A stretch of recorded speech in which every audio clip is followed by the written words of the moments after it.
She comes out of the meeting, a whole different attitude. Erika's the best. Turning Point's innocent. It's just some people in Turning Point might be bad because, you know, we don't know, but we know it feels off. What happened? You know, I'm starting to think Nick Fuentes got women troubles. You know what I mean? That's a lot of energy. Such good English, such beautiful. Where did you learn to speak so beautifully?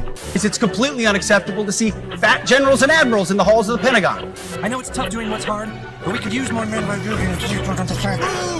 Is your eye okay? What happened to you? Turns out even a 5-year-old punching you in the face actually. Extra dope.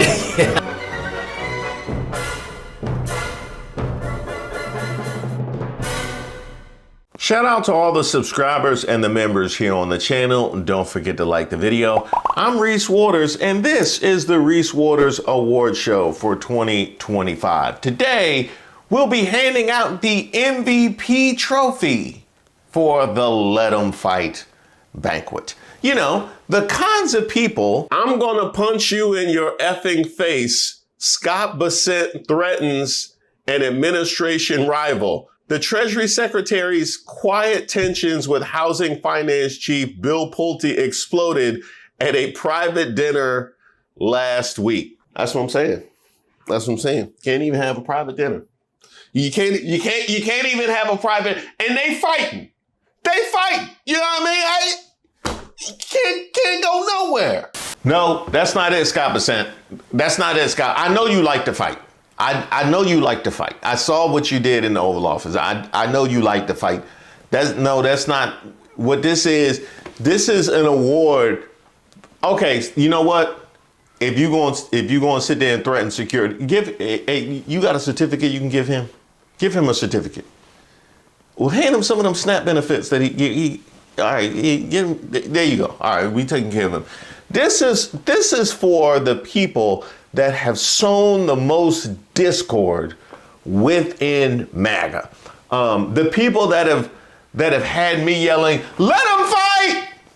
Let them fight! Let them get it out their system. The most times in 2025. You get a full point for every let them fight and a half point for yeah! They squabbling out there now. Yeah! They squabbling out in there. Yeah! That is worth a half point. So, without further ado, who's our first nominee?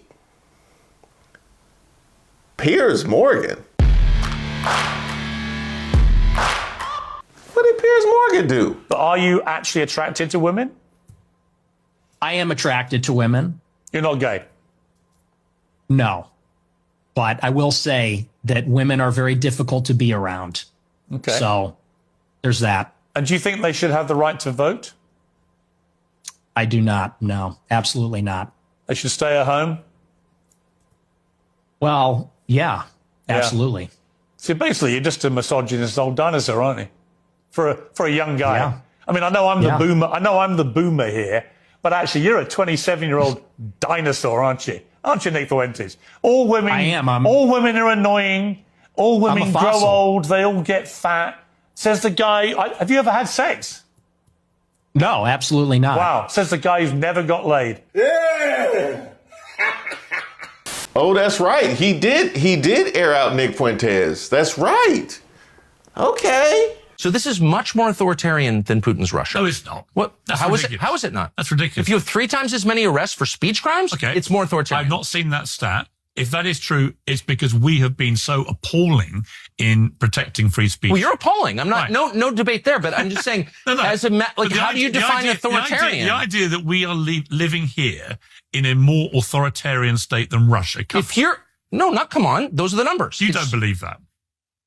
Look. I believe in science, Piers. I believe in science. You think England is more authoritarian than Russia? I think you're more likely to be arrested for a speech crime in Great Britain, indeed 3 times as likely. What would happen if you criticized the government? If you went on the airwaves here tonight... I'm an American. They're not going to mess with me. No, but if you went on the airwaves here tonight and you start abusing and hammering and mocking and criticizing our Prime Minister, which, by the way, many people are doing... I'll give you... Question. If you did that, what would happen to you? Nothing. And Tucker Carlson? All right. Okay, now we getting hot. And I think we're going to see the same thing with Brigitte Macron and you, is that he was weaponizing deliberate lies for money. And I think you did that. Brigitte Macron has a penis. I really want you to know that. Brigitte Macron does not have a penis. Brigitte Macron has a penis. No, she doesn't. I'm sorry. She had 3 children. Did she get it removed? She had 3 children. Yeah, you can have adoptive children. You can call somebody, but Brigitte Macron was born a dude named Jean-Michel Trogneau. Well, and I just feel, I want you to know that. I want you to know that Brigitte Macron probably stands peeing up. Probably pee standing up is what I want you to know. The beauty is we have a big bet. I think Brigitte we have a big bet, and we're going to find out because it's going to court. And, you will lose that court case. I think you will. Yeah. I am not going to lose a court case because Brigitte is presenting evidence that Brigitte was born a woman, because that's never even been offered. That's just their PR coming after and saying these things. Nobody believes that Brigitte Macron is just unable to present any pictures. Nobody's asking for blood. All right, let's wait for the court case. Let's wait for the court case. Okay, great. So I'm with it. Okay, Piers Morgan. Now, Piers, you really, you've gone at a lot of people, but you done left Trump. Oh, he went at Trump too? Yeah, Rob Reiner was murdered last night by his troubled, unhinged son. And to make political capital, and what angers me about it is there was all the outrage from Trump supporters, rightly, when the left mocked Charlie Kirk after he was murdered. And I thought we'd reached a kind of consensus that this, whatever side of the divide you're on, this is just unacceptable. That when people get murdered, you just show basic respect. And it's just happened as we came on air. And I just thought we've got to start with this, because when you're the most powerful man in the world, listen, everyone knows I've known Trump a long time. But this is one of those times when many times he's been like this when big public figures have died. I remember it with John McCain. I remember it with Colin Powell. And each time I just wince at the lack of basic decency. I think Piers Morgan might be on that Marjorie Taylor Greene program. He might be on. He might be on that. I think he looking for life rafts. That's what I think. I think he looking for life rafts. But first, you got to make sure that they seaworthy. And you got to get all the rats and stuff up off of there. See, there go one right there. Our next nominee, Laura Loomer. Who would you fire if you could? Like, who would you tell him to fire next if you could? I don't know. It's probably not appropriate to say that on air. You just suggested that someone who was involved in the tariff operation. Well, I mean, look, it is kind of stupid, don't you think? I mean, you and I'd say, are probably on opposite ends of the political spectrum. Don't people think it's kind of stupid that somebody working for President Trump told him to enact 10% tariffs on a bunch of penguins? I mean, I don't think that it makes you anti-Trump for admitting this or saying it. It's just basic things like this that people try to brush under the rug and act like, oh, it's no big deal. We're all just one big happy family at the White House. Everybody gets along. It's just not true. They don't get along. The advisors don't get along with each other. The heads of agencies don't get along with each other. All right, Laura, you didn't name no names. You got to come a little spicier than that. Who are we uniting with, though, to designate the Muslim Brotherhood? We can unite with many elements of the. I just want to spend 4 days in Texas. The people in Texas are prepared now to step up and take a hard stand against the Islamification of Texas. Right, they're out there. But you got to reach out to people. You got to work with them. How come Marco Rubio hasn't designated the Muslim Brotherhood? We're 9 months into the administration. Steve, you told me yourself, you pushed so hard for the Muslim Brotherhood to be designated during the first term, and you said that they tried to bite your head off for it. You said that the one thing that you received the most pushback for was trying to designate the Muslim Brotherhood. You and I have had so many private conversations about this, Steve. You told me that the one thing that it was like a no-go zone was the Muslim Brotherhood. So I just want to know what the hell is going on. Okay, Steve Bannon. I'm with it. Now, Laura, you are the same one who attacked Charlie Kirk right before he passed, ain't you? Oh yeah, but you don't want nobody to see that because immediately afterwards they went into censorship and you can't say anything. But that was you when he was alive that said that. Oh, the hypocrisy is is deafening. Yes, it absolutely is. Now how's TPUSA doing right about now, Laura Loomer? But I had an actual meeting at Turning Point USA headquarters in August.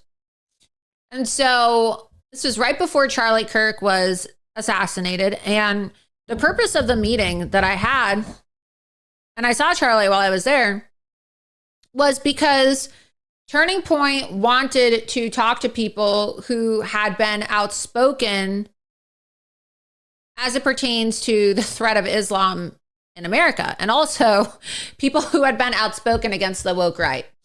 And so I was like, oh, we got to be like really quiet about this. We got to have this meeting. We're going to have a conversation about how to address the Islam issue and also like the neo-Nazis. Like that was the term that was used. It was how to address the neo-Nazi faction of the GOP. So like now you have people saying, and a lot of these people who are talking this way are speakers at Turning Point.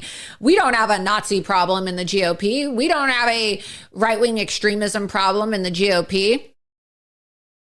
We do. We have a problem. And when I say a right-wing extremism problem, I mean National Socialists and leftists LARPing as conservatives, trying to poison the well of the conservative movement ahead of 2026 and 2028. Okay.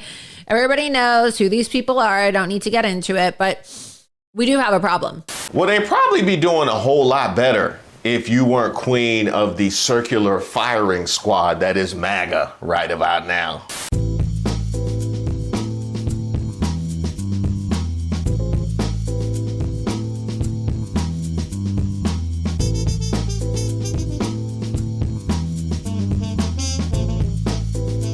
But you know what, Laura Loomer? I love to see it.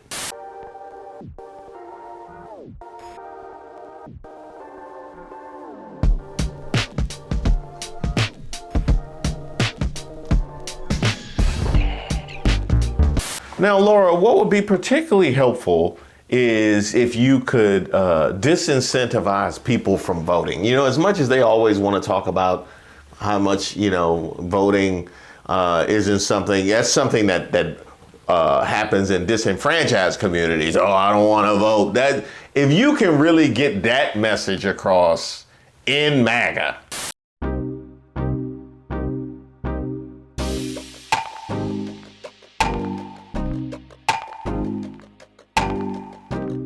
That's well done. That's well done. That is well done, Laura Loomer. That will be those are the only claps you will ever receive from me, as for starting fights from within MAGA. Actually, that's a lie. If you keep it going this year, you might get another clap. That's true. Now, if we're talking Laura Loomer, then you know that Marjorie Taylor Greene can't be far behind, right? Because she won't let her have nothing. Not after what she said. During the course of the deposition, HBO lawyer Catherine Bolger frequently brought up the incendiary tweets Loomer had sent in the past, infuriating Loomer and her attorney. Several pages of the deposition are taken up by Loomer's September 2024 claim that her archenemy, Rep. Marjorie Taylor Greene, has Arby's in her pants. Our next nominee, Marjorie Taylor Greene. How does Laura Loomer get to be a Pentagon advisor, but you get primaried? Like, what is that? I don't know. I've never understood why anyone takes her serious. I mean, this is a woman that can't even legally buy a gun because she had such serious mental problems. She literally posted the other day that she blew blood vessels in her eye as she was hysterically tweeting, like 40 or 50 times in one day. Who listens to a person like that? Like right. No one. For example, this $40 billion bailout for Argentina. That's probably one of the grossest things I've ever seen. And I have no idea who is telling our great president, our America First president, that this is a good idea. Because it's a punch in the gut to all of our American cattle ranchers, and they are furious, and rightfully so. And at the same time, I can't think of another country that's further away from the United States of America than Argentina. It's literally at the bottom of South America in the Southern Hemisphere, and we're all the way up here at the top. I don't know how that's America First. Hey, MTG, she didn't register.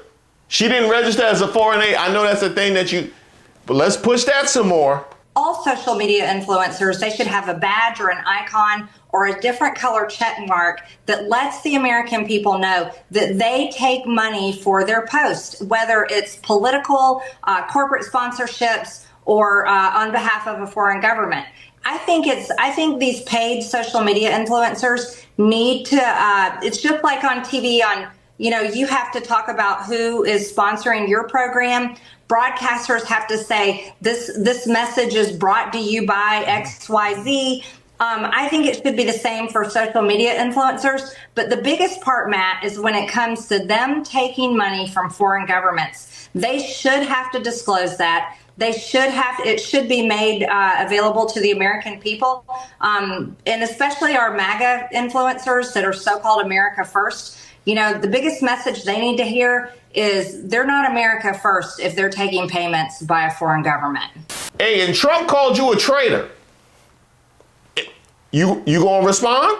I've watched stupid people like Marjorie Taylor Greene, or some people call her Taylor Greene, some people call her Taylor Brown, because green sometimes turns to brown, which isn't nice. But I've watched her say that he spends too much time on foreign. I only have one place in mind. It's the United States. I feel very sorry for President Trump. I genuinely do. They squabbling out in there. It has to be a hard place for someone that is constantly so hateful and puts so much vitriol, name calling, and really tells lies about people in order to try to get his way or win some kind of fight. As a Christian, I'm not angry at the president. It's easy for me to say a prayer for him and forgive him. But the part that I have had a very hard time with is the fact that he called me a traitor. And because of his words, that brought serious threats against myself and my family. We had a pipe bomb threat on my home, a pipe bomb threat on my family construction company and staff, and had multiple pizza doxings. But the serious one was the direct death threats on my son. And I think that goes beyond anyone's arguments or disagreements or politics. All of our children and our families' safety should matter to anyone, no matter if they're mad at us or disagree with us. I think that should be something we respect. Now, MTG, the thing that really hurts Trump is you continuing to press this schism on the right wing on Israel. You know what I mean? So I need you to keep, I need you to keep hitting that thing, keep spamming that thing. You know what I mean? Like Shea Gilgeous-Alexander drawing fouls. You know what I mean? Just keep spamming that thing. This isn't about Jewish people. This is about the government of Israel. This is about their military. And this is about them nonstop demanding, America, pay attention to Israel, do what Israel wants, fight Israel's wars, and pay for them. And if you don't, then we're going to come after anyone and everyone that gets in the way of that. And if you're wondering why people are talking about primarying me, well, it's because I don't take any money from AIPAC. I've called for AIPAC to be registered under FARA. I've introduced amendments to defund all of our American tax dollars from going to Israel every single year. Billions and billions of dollars every single year. But I've also done that for a slew of other countries. It's not just Israel. It's a whole bunch of other countries, Egypt, Ukraine, you name it. I'm just like, enough of the foreign aid. Hey, hit the economy. Hey, hit him on the economy. Mm-hmm. And so gaslighting the people and trying to tell them that prices have come down is not helping. It's actually infuriating people, because people know what they're paying at the grocery store. They know what they're paying for their kids' clothes and school supplies. They know what they're paying for their electricity bills. And so that approach does not work. We need compassion, and show that we care about the American people, and show that we are in the trenches with them on what they're going through. That's first and foremost. You don't gaslight them, you don't lecture them, and you don't deny what's happening. Now I need you to call out the whole party. When we are not doing anything to address the cost of living, We aren't doing anything about Blackstone buying up houses where most young people can't find a house and they're having to compete in bidding wars. Right. And we're not doing anything about health insurance premiums. Then for the love of God, what are we doing? Okay.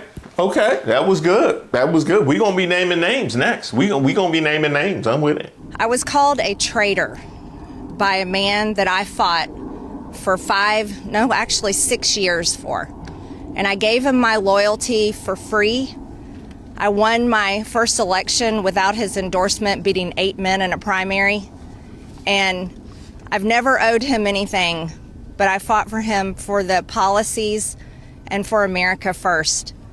And he called me a traitor for standing with these women and refusing to take my name off the discharge petition. Let me tell you what a traitor is. A traitor is an American that serves foreign countries and themselves. A patriot is an American that serves the United States of America and Americans like the women standing behind me. Now, Marjorie Taylor Greene, what would be really devastating to MAGA is, because it's one thing for them to lose trust in Trump, which is happening, and thank you so much for your help, but for them to stop operating as a singular body in Congress. You know what I mean? I need you to attack the chain of command. You know, this leadership right here. I see the shutdown completely different from maybe my party leadership. And I'm not putting the blame on the president. I'm actually putting the blame on the speaker and Leader Thune in the Senate. You told Mani Raju, what specifically? Well, I don't think it's good advice that a government shutdown is going to help Republicans in the midterms. I don't agree with that. I also don't think it's good advice that Republicans ignoring the health insurance crisis is going to be good for midterms. I actually think that would be very bad for midterms. Okay, I like it. Hey, and you know what I heard? I heard Grindr was out again at the TPUSA thing. And it be out all over DC when y'all be in session. You know what I mean? Do it that what you want. I voted to fund the government on September 18th. And then guess what? We haven't been to work since. But whose fault is that? Mike Johnson's. Why? He's told us not to come back. He's keeping the House out of session. All the American people are working every single day. Chuck Schumer. You don't think it's related to the shutdown? Chuck Schumer's in the Senate, everybody. Yeah. Mike Johnson is in the House. He's the Speaker of the House. I love it. That was good. That was good. I can't, honestly, I don't know what else you could do for your application this year for MVP, Marjorie Taylor Greene. You might. You know what? You could start talking good about Obamacare. Mike Johnson, for a month now, cannot give me a single policy idea, and I'm angry about that. The Democrats passed Obamacare, but yet the Republicans have never done anything to correct the problems that exist with it. And I blame my own party. That's absolutely wrong. And I don't think it's an easy thing to fix. However, it's something that we should have a plan for. I think she said that because she's going to have to get her own health care now. That she out of Congress. But that was solid. That was solid right there. And you know what? You can give, because I know you be in touch with Tucker, tell him he also got a nomination. Our next nominee, Tucker Carlson. Thank you very much. Oh, yeah. I just got here, and I feel like I missed the first part of the program. Hope I didn't miss anything meaningful. But I just want to say, I don't think I did. No, I'm just kidding. I watched it. I laughed. That kind of bitter, sardonic laugh that emerges from you when, like, Upside Down World arrives. When your dog starts doing your taxes and you're like, wait, it's not supposed to work this way. To hear calls for, like, deplatforming and denouncing people at a Charlie Kirk event, I'm like, what? This is hilarious. Stay on his helmet, Tucker. Stay on his helmet. If you're intentionally killing civilians, you probably shouldn't beat your chest and brag about it. You know, maybe you could make the case, with that. Maybe you make the case that we had to do it or whatever, but you should. I agree. You should weep, and that's evil, and you should just say it's evil. And I know it's really threatening to. Is it evil? Ben Shapiro to say that or whatever. But is it evil to kill civilians on purpose? Yeah, it is. I think it is. Really? Kids and children. Well, how is it not actually? In a war? Well, you can call it whatever you want. How is it right to kill women and children? I think he wants some more. I know. I think he wants some more. And it's interesting because people like Levin and Ben Shapiro, who at one point had this like media empire propped up by Facebook. Ben Shapiro spent, I don't know, a decade posing as someone who actually cared about your concerns as an American. He did it imperfectly. There were flashes that he didn't really care. But he's like, no, I'm a conservative. I'm a conservative. I'm not just interested in the fortunes of one tiny country in the Middle East with a population of 9 million. No, I have a lot of interests. I really care about this country, and I'm against the trans movement or whatever.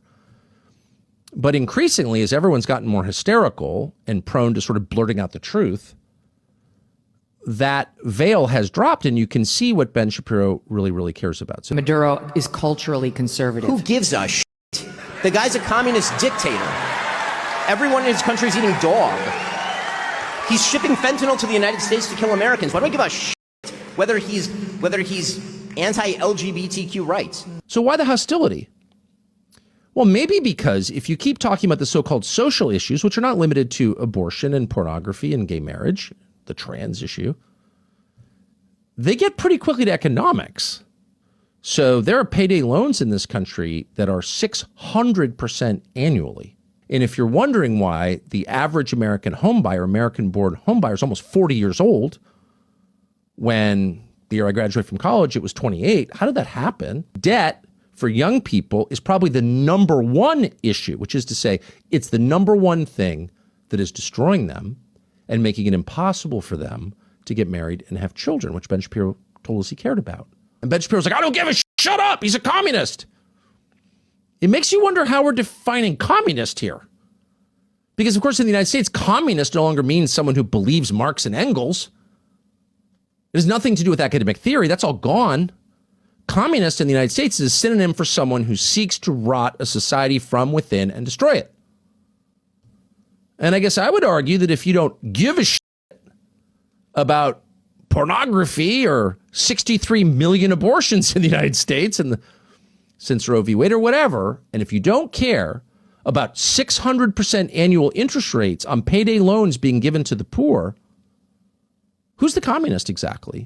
All right. I like it, Tucker. I like it. I like it. You stay. Hey. Let's not get ahead of. Hey, don't be Mark Levin now. Don't be Mark Levin. Mark Levin is almost 70 years old. No one's going to eat the dog food here. Okay, that is not a message anyone's going to buy. So the fear is not that Mark Levin will take over American politics. That's not going to happen. The fear is that we become Mark Levin. By staring at Mark Levin too much, we become him. You know what will really kill him? If you platform Matt Gaetz. Oh, you don't know his number?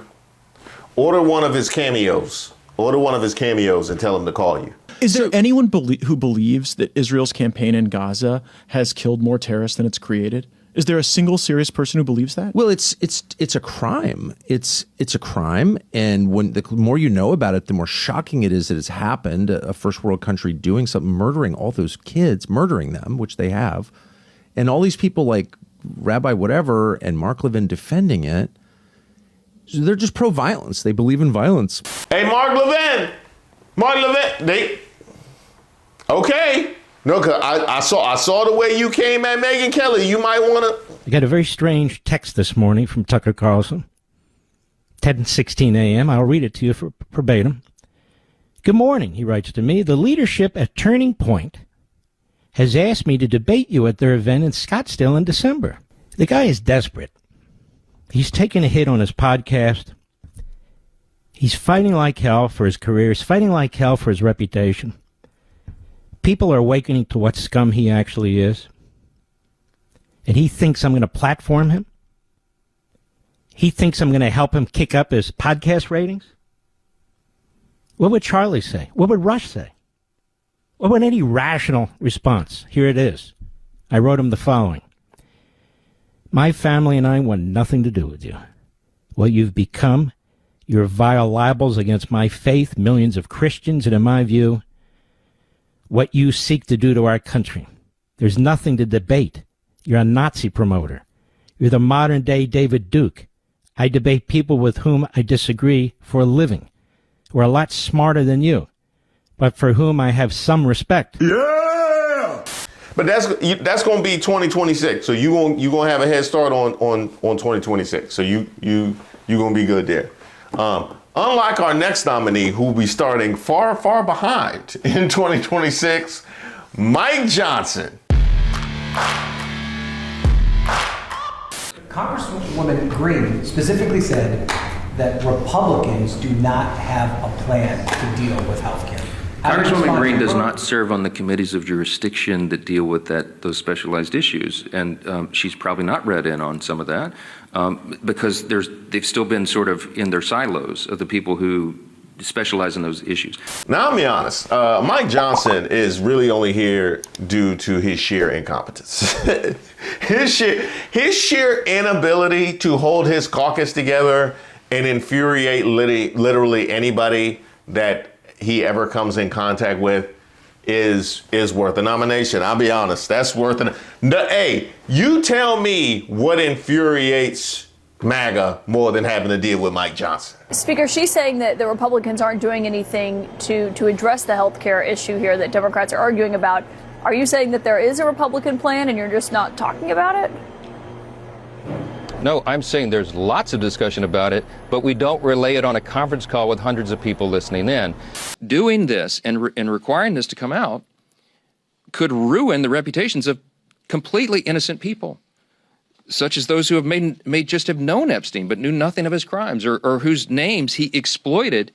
Think of this, innocent people whose names he exploited and used to try to get close to his intended victims. Their names may be in these files, and they had nothing to do with this. Certainly understand the president's frustration about the colleague you named, and he and I talk about that quite a bit. Can't quite understand what the rationale is, but if you're here and you're wearing one team's jersey, and every single time you vote with the other team, people begin to question what your motive is and what your philosophy is. I want to say this tonight, and I think this is a shame to a lot of the Hill Press Corps. I'm not going to name any of you by name, but I haven't seen many stories written yet about the fact that we put the discharge up for unanimous consent on the floor tonight. The Republicans, the Speaker, and the Republicans asked for unanimous consent to just go ahead and pass the discharge because I think it's a moot point. Mike Johnson, I'm solid. Honestly, I wouldn't have asked for more. As a Democrat, I couldn't have asked for more than what a mess you have made of things. This particularly, just, you know what I mean? You got people that are funny, and you got people that are like, don't even have to try. It just spills out of them. That's Mike Johnson. You know what I mean? That's Mike Johnson, just the sheer anger that he infuses in other people. He don't got to try. He just be Mike Johnson, and they just are infuriated. It's been a pleasure to watch. It's been a pleasure to watch. I'll be honest, you don't do as much as Nick Fuentes, but the reaction to you is Fuentesian. Yeah. You know him. Y'all connected on the apps. Our next nominee, Nick Fuentes.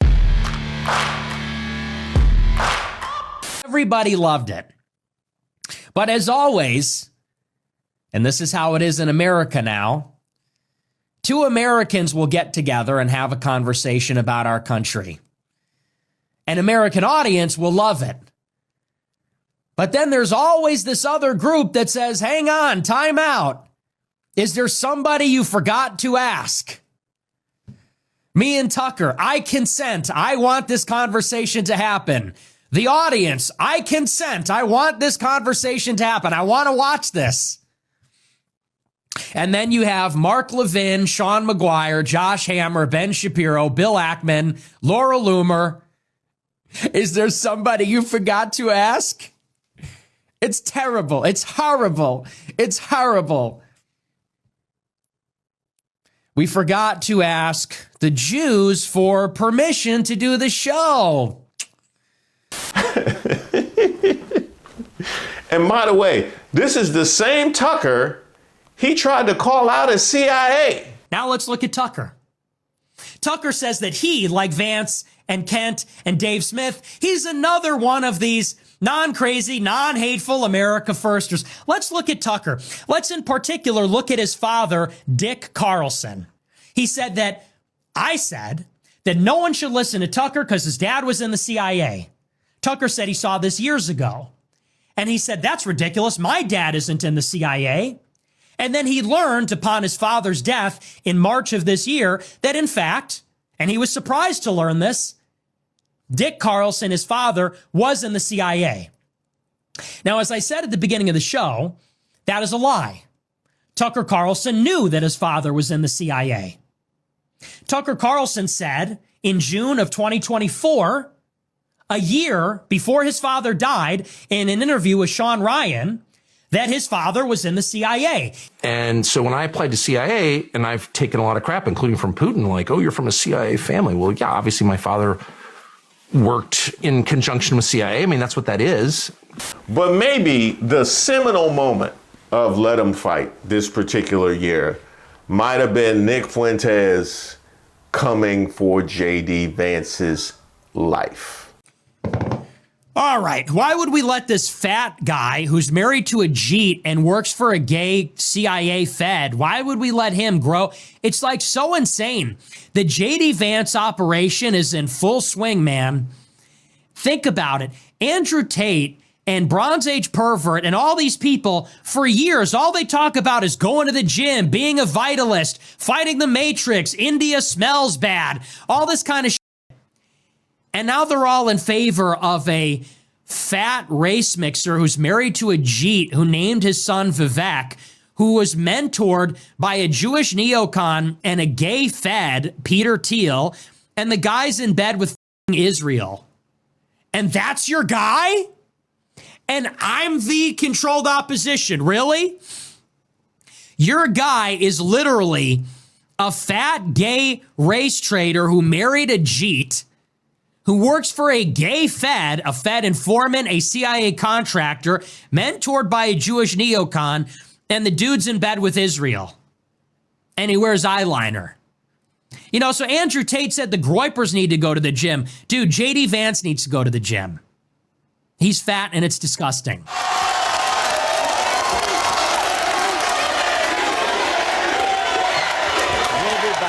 And he kept that same energy with Candace Owens and Erika Kirk. To borrow a phrase, the whole show was pretty fake and gay. Fake and gay. She sounded nervous. She sounded not confident. It sounded like she knows she's full of shit.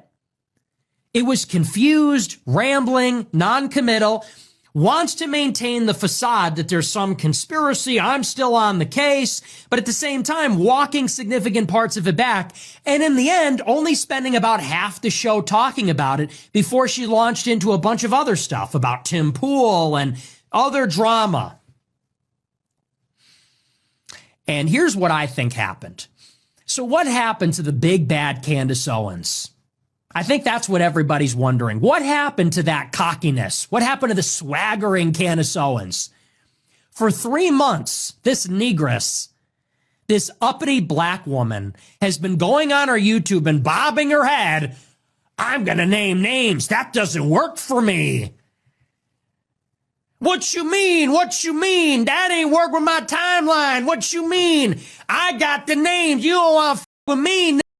That we've been hearing that for 3 months. We have been hearing this uppity ignoramus for 3 months, bobbing her head, cocky. Hey, yo, I got names. Don't you try. Don't play with me. Where'd she go? You know, I'm starting to think Nick Fuentes got women troubles. You know what I mean? That's a lot of energy that he pushing at at Usher Vance and Erika Kirk and Candace Owens.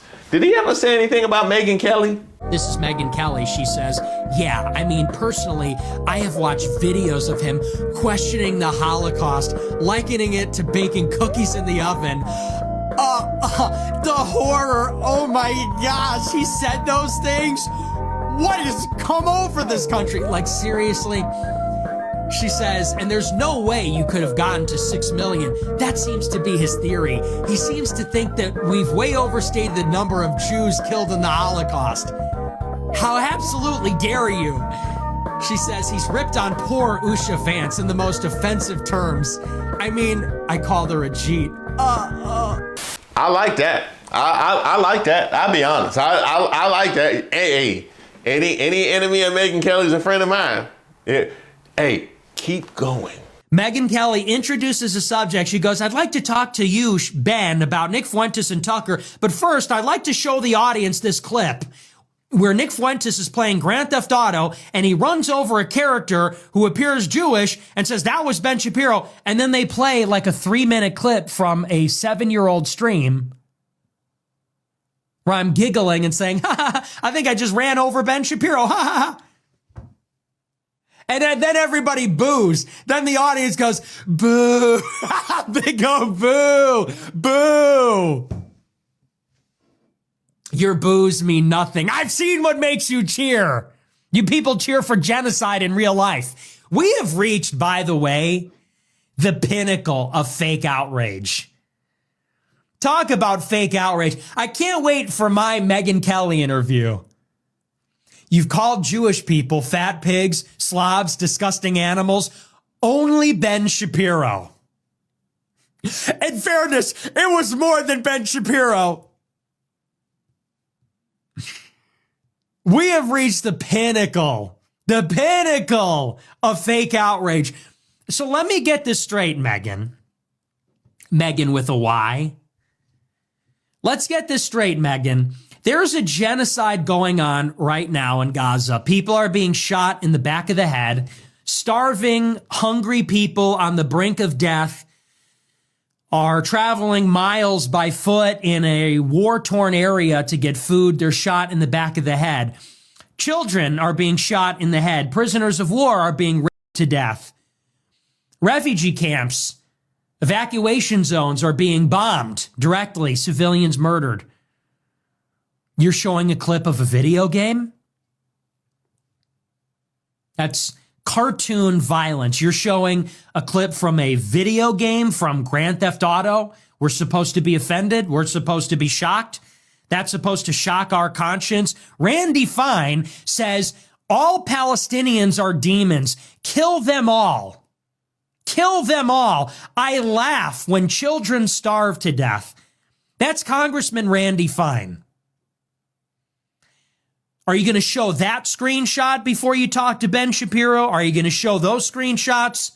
That was solid. That was solid. Now we got JD, we got the administration, we got the Jews, we definitely got the blacks, we definitely got the Muslims. You kind of gone, you playing with it right now. You playing with it, Nick Fuentes. Go ahead. All right. And now he says, if you're not on board with the Epstein cover-up, oh, I don't want your support. You're a weakling. F*** you. F*** you. You suck. You are fat. You are a joke. You are stupid. You are not funny. You are not as smart as you think you are. You are, and honestly, and if you watch my show, you know I've been very critical. I've never been this far. This just goes to show this entire thing has been a scam. When we look back on the history of populism in America, we are going to look back on the MAGA movement as the biggest scam in American history. And the liberals were right. The MAGA supporters were had. They were. There it is. There it is. That's what I was looking for. We all need a Heisman moment. You know what I mean? We all need a Heisman moment. And that was very well done, Nick Fuentes. Now, obviously, Nick Fuentes this particular year has been just tied to our final nominee, and quite frankly, dare I say, the winner, the MVP of Let 'Em Fight. I don't think that anybody has done more to push chaos and insanity all across MAGA than Candace Owens. Well, I understand why she'd want to take this meeting, because she wants to put it to rest. Yeah. And I understand because I think she's discovered by now that it's not going away anytime soon. I personally, if I were her, I wouldn't do the meeting. I wouldn't give this other person any content, because that's what this person is going to use it for, content. Because when you have nothing else to talk about, when you're not talking about conservative policy, when you're not talking about the conservative agenda, or talking about young college conservatives on campus, which is what TPUSA does, right? You need content, and you need to use other people for your content because you're a vulture. Now, she actually sat down and interviewed Nick Fuentes. Sometimes when I see the things that you say, I do think, okay, he doesn't take into account family. Like, it's just Nick. Nick is in his own world, which can be, I think, a quite selfish perspective, which is fine. That's what you're saying. You like being selfish is another way to say what you just said. I like being selfish and I don't want to give of myself to somebody else. I also think there's something selfless involved, which is to say, I could go and start a family and drag them into a world of mine, which is pretty chaotic. You know, I mean, is this really the kind of a lifestyle? If I'm banned on everything and I can't make a living, I'm banned from banking, I'm banned from credit card processing, I'm getting doxxed, people are showing up to my house trying to kill me, things like that. I also don't appreciate the lecture. You don't know me, you know, so I know you're married, I know you're older than me, but you don't know me, you don't know my life, you don't know my situation. I don't think you're in a position to give me advice, especially as a woman, honestly. Only for them two to go back and fight for the rest of the year. You are a diversity hire. You are a DEI hire. You pander. You know, and she thinks she's some kind of boss bitch. Yeah, you're a bitch, but like you didn't get that way because you're a super smart boss. You got that way because you're super bitchy black token. Like, it is what it is. So I don't know that anyone's ever told her that. But that's the obvious and I'm kind of done with all the Uncle Toms. In a way, I'm done with all the Uncle Toms. I'm done with Jason Whitlock. I'm done with Candace Owens. I'm done with all the Uncle Tom token blacks. Like, you're not that smart. You're not even that conservative. You built your career on a grift that is now dead. You were hired when diversity quotas were a thing. You were hired when white guilt is a thing. I don't feel white guilt. I never have. DEI is over. So now you're done. You need to be fired. Like, you're done. I need a judgment call. Is he allowed to say Uncle Tom's? Is he? How about a shred of humility? How about an ounce of self-awareness? Why don't you observe the fact that while you had a contract at Daily Wire, Turning Point USA, InfoWars, book deals, and by the way, because you're a black woman, because you are a semi-articulate black woman, you're like Obama. She don't talk with that Negro dialect. She was a black woman who did the conservative grift, and she rode that tokenism doing Blexit for 10 years, making millions of dollars, and then married into a wealthy family. And you know what, Nick? This is the thing, because you said that you were done with Trump, and I appreciate that. But she took it a step further and said she's embarrassed. She's embarrassed. Now, I have whole videos just, you know what I mean? I reverse windmilling on her over all of the Kamala content that she did, but that's not why we're here. We are here to celebrate those that have weakened and ultimately destroyed the MAGA that we came into the year with. And somebody with that platform embarrassed about Trump? You love to see it. Are you done with Donald Trump, or could you see a way that you would end up perhaps voting for him? Oh, he can't run again, obviously, but would you support him publicly again? So I want to be clear. I don't regret voting for Donald Trump above Kamala. I think he was the better candidate, certainly a better candidate above Joe Biden. But what I will say is that he's been a chronic disappointment. And I feel embarrassed that I told people to go vote for him because this wasn't going to happen, and it is happening. And then she kept the same energy post Charlie Kirk, bringing it right back to the White House. The utterly ridiculous excuses that we are getting about why they are shutting everything down and gaslighting us, you might understand why the public is not biting and is beginning to go back and look at the story and say, where is Jeffrey Epstein? Is he alive? Is he dead? Was he murdered? Did he actually commit suicide? And there is panic. There is panic coming out of the Trump administration right now. They don't know what direction to run in. First, they tried over the weekend Operation Blame Pam Bondi. They were just going to go ahead and make her the fall guy. And Candace not only used her platform to destroy MAGA from the inside, she co-opted others. What is your theory? I don't know. I don't know. But what's your theory then? You must have an idea. My theory is that we should investigate everything strange that happened on that day so we can figure out what happened. But are you suggesting Why is everybody Egypt? why are we pretending that we don't know why we ask questions? Like, why? Like, you're a journalist. But you know have a what this theory. is. You're like, what's going on? What's going your on? Theory? Why do you want to know why these planes were tracking Charlie? Well, my theory is that we are being sold absolute Fed slop. The media is doing their Operation Mockingbird Part 2 scenario by telling us, well, unless you absolutely have a conclusion, you can't even ask the question. Yes, we very well can. Keep asking consistent questions until we get a clarified explanation for what happened on that day. And right now, we have nothing, okay? And that is the reason why people are watching my show, because I'm the only one not treating them like they're absolute idiots who don't have two eyes and who believe in magic bully theories and who understand that Egyptian planes should not have been tracking Charlie even 3 times this year would be an anomaly, okay? They've been tracking him. We don't know where it's going to end, but we are going to keep asking questions until we get clear answers. Candace, it may be that the person in the media spewing bullshit to the public is you. That was well done. That was well done. That is the most effective thing I have seen since her deconstructing of TPUSA. After my episode yesterday, I expected, call me crazy, I expected that Turning Point would reach out to me via text, via email, that they would instantly follow up with their long diatribe and be sincere and say, okay, here are some dates and some times. When would you like to make this happen? We're going to set up this great debate. Rather, instead of hearing anything from Turning Point, I heard from Skylar, my executive producer, this morning via text, which I'm going to show you, that I was somehow already 9 hours into a 24-hour countdown that was issued by Turning Point USA. A collection of Charlie's friends will respond to statements made by Candace Owens to set the record straight once and for all prior to the opening of America Fest. Now, if it's going to be once and for all, it sounds pretty final. I mean, I would assume that I would have to contribute so that I could answer back, right? He goes on to write, we'll be live streaming, as he said from the beginning, this is going to be a live streamed event from Charlie's Phoenix studio.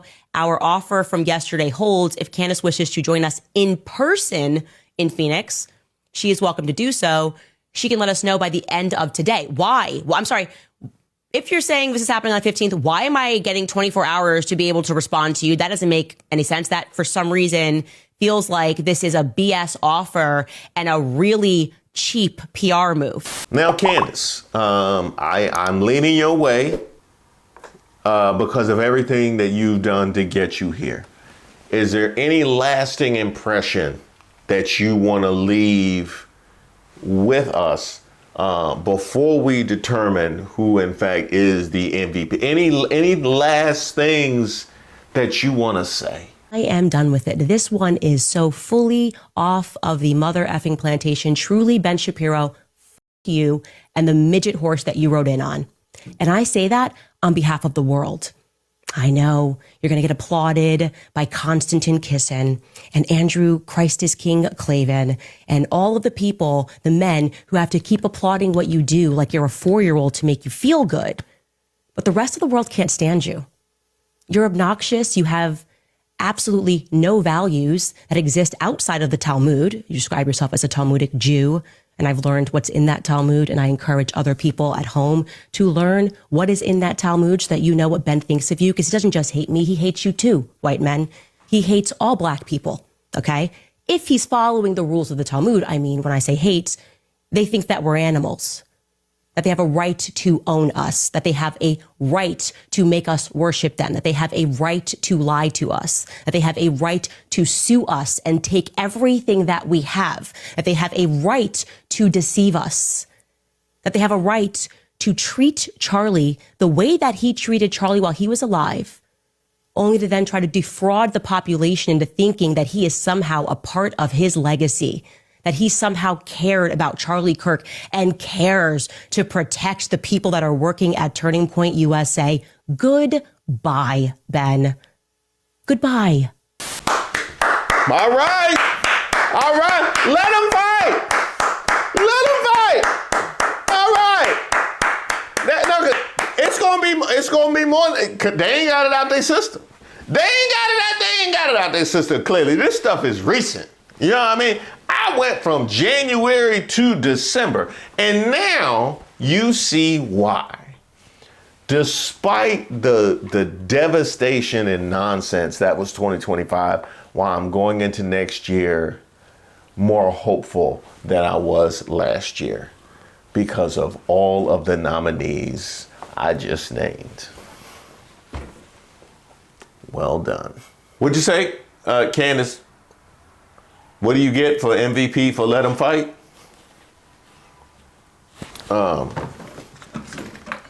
Get some cocoa butter, and you can get an integrated baby shower for your next baby. It'll be integrated. Somebody. Now it's not gonna be me. It's gonna be somebody from Blexit. See, you get somebody from Blexit to come to your baby shower. Congratulations. Thank you guys so much for supporting the video. It's the end of another year we won't be able to explain to our kids. And what did we learn? Never trust a Jet 2 holiday. Never take your side piece to Coldplay. Now that's neo soul territory. So much has happened in 2025. Last year this time, I was selling podcasts out the back of my trunk using rent-to-own furniture. Last year, I was sitting the bench watching JV basketball as a senior with a uniform on, hoping I don't have to play. This year, I got 3 kids and a trick knee. 2025. Well, look on the bright side. At least your year was better than Katy Perry's and Sydney Sweeney's. Taylor Swift came into 2025 thinking they were going to win the Super Bowl and definitely going to make a run this year. And she was going to have all that airtime. They lost that one. And now Travis at home for the whole off season on the couch, gaining weight as a fiance. Damn. But since it is the end of the year, I want to remind all of our members to check the community tab and vote on our year-end awards. Those are going on right now, and there's a couple of polls that we've run already. But you know what? I feel hopeful going into the new year, and this community is a big part of that.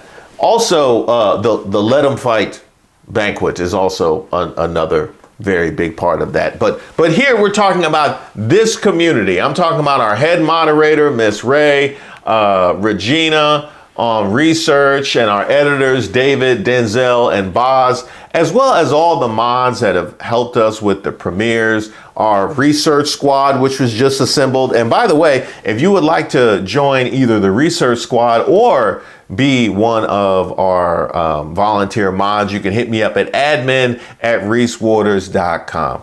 And I also have to give a special shout out to somebody who started out as one of our volunteer mods, but has become an integral part of this particular channel and has stepped up when needed. My girl, Deshauna, who also sent me this photo with her discouraged, depleted, but never defeated t-shirt. And you know what, Deshauna?